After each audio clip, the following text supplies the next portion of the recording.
ڕۆڵە و برا عەزیزەکانم خۆشەویستەکانم میلەتە زوڵم لێکراوەکەم وا لە دوایین ساتەکانی ژیانمدا چەند ئامۆژگاریەکتان دەکەم وەرن بە خاتری خوددا چیتر دژمنایەتی یەکتری مەکەن یەک بگرن و پشتان و یەکتری بدەن لە بەرامبەر دوژمنی زۆردار و زاڵمدا بوەستن خۆتان بە خۆڕایی بە دوژمن مەفرۆشن دوژمن هەر ئەوەندە ئێوەی دەوێ هەتا کاری خۆی جێبەجێ دەکات قەت بەزەیی پێتان دانایە لە هەر هەلێکدا بێ قەت لێتان نابورێ دوژمنانی گەلی کورد زۆرن زاڵمن زۆردارن بێبەزەین ڕەمزی سەرکەوتنی هەر گەل و نەتەوەیەک یەکگرتن و یەکبوونە پشتگیری تەواوی میلەتە هەر میلەتێک یەکێتی و تەبایی نەبێ هەردەم ژێردەستی دوژمنان دەبێ ئێوە گەلی کورد هیچتان لە گەلانی سەر ئەم گۆی زەویە کەمتر نییە بەڵکو لە پیاوەتی و غیرەت و لێهاتوویدا لە زۆر لەو گەلانی ڕزگار بوون لە پێشترن ئەو میلەتانەی کە لە چنجی دوژمنە زۆردارەکانیان ڕزگاریان بووە هەر وەک ئێوەن بەڵام ئەوان خۆیان ڕزگار کردووە یەکێتیان لە نێوانیاندا هەبووە با ئێوەش وەکو هەموو گەلانی سەر ڕووی زەوی چیتر ژێردەست نەبن هەر بە یەکگرتن و حەسوودی بە یەک نەبردن و خۆ نەفرۆشتن بە دوژمنان لە دژی نەتەوەکەمان دەتوانن ڕزگار بن براکانم چیتر فریوی دوژمن مەخۆن دوژمنی کورد لە هەر ڕەنگ و دەستە و تاقمێک بێ هەر دوژمنە ڕەحمتان پێناکە بە یەکترتان بە کوژ دەدا تەماح و وەبەردەنێ بە درۆ و فروفێڵ بە گژ یەکترودا دەکا لە ناو هەموو دوژمنانی گەلی کووردا دوژمنی عەجەم لە هەمویان زاڵمتر و مەلعونتر و خوانەناستر و بێبەزەییترە و لە هیچ تاوانێک بەرامبەر بە گەلی کورد دەست ناجێڕێتەوە هەر بە درێژایی مێژوو لەگەڵ گەلی کورد غەرەز و چینەی ڕیشەداری هەبووە و هەیەتی تەماشاکەن بڕوانن تەواوی گەورە پیاوەکانی گەلەکەتان لە سمایلاغای شکاکەوە بگرە هەتا جەوهەراغای برای و هەمزاغای مەنگوڕ و چەندین مرۆڤی دیکە هەر هەمویان بە فریودران ئارامیان کردنەوە و خەڵکیان لە پشتکردنەوە و ئینجا زۆر نامەردانە کوشتیانە هەمووی ئەوانیان بە سوێند و قورئان فریودان کە گویا عەجەم نیەتی خێری لەگەڵیاندا هەیە و چاکەیان لەگەڵدا دەکەن بەڵام هەر کووردە خۆش باوەڕە و بە سوێند و سۆزی عەجەم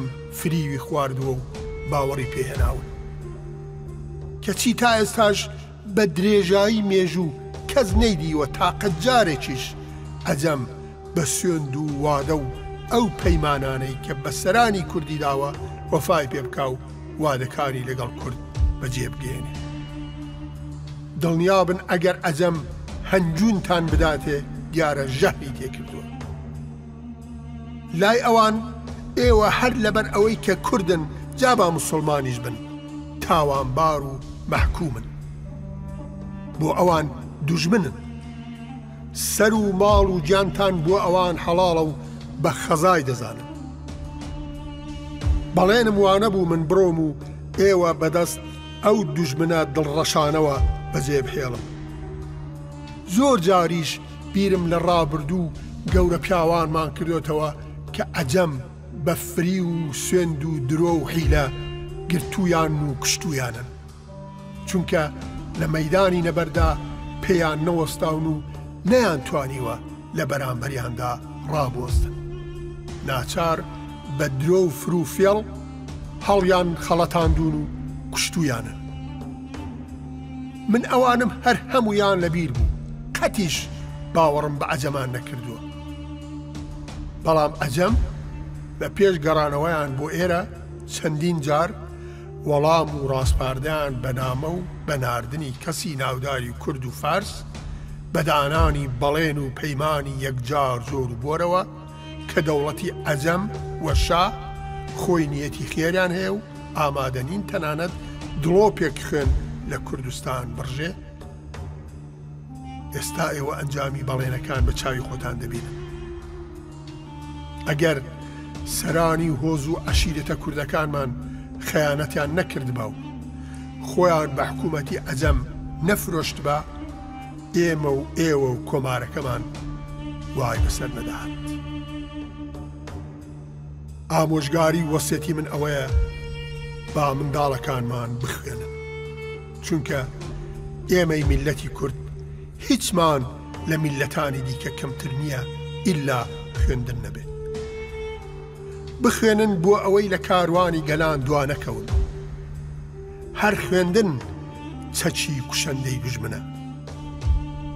دڵنیابن و بزانن کە ئەگەر تەبایی و یەکگرتن و خوێندەواریتان باش بێ، زۆر باشیش بەسەر دوژمنەکانتاندا سەردەکەون.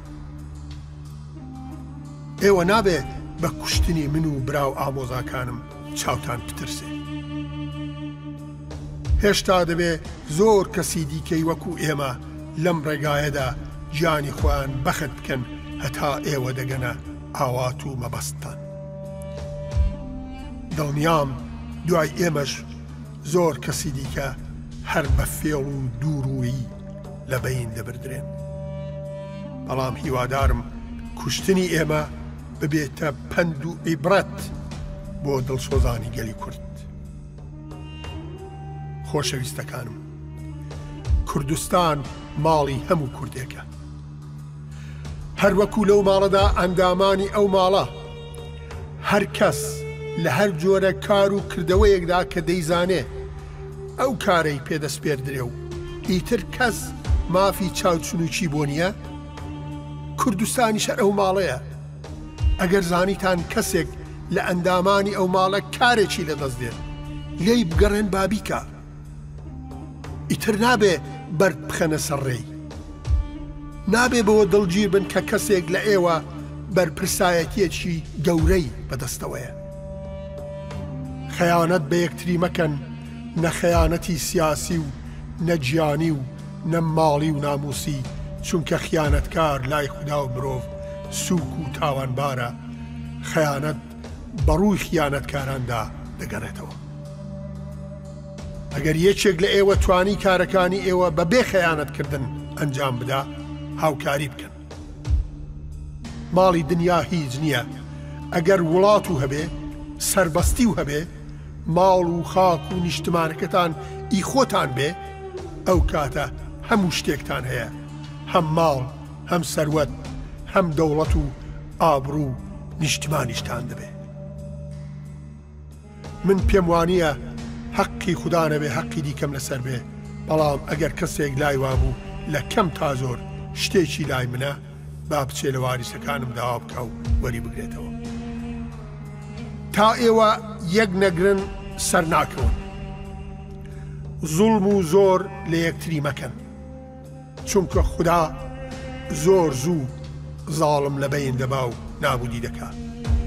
ئەوە بەڵێنی خوداوەندە بێکەم و زیاد. زاڵم دەڕوخێ و نابود دەبێ. خوددا تۆڵەی زۆڵمی لێ دەکاتەوە. هیوادارم ئەوانە لەگوێ بگرن و خوددا سەرکەوتوتان بکە.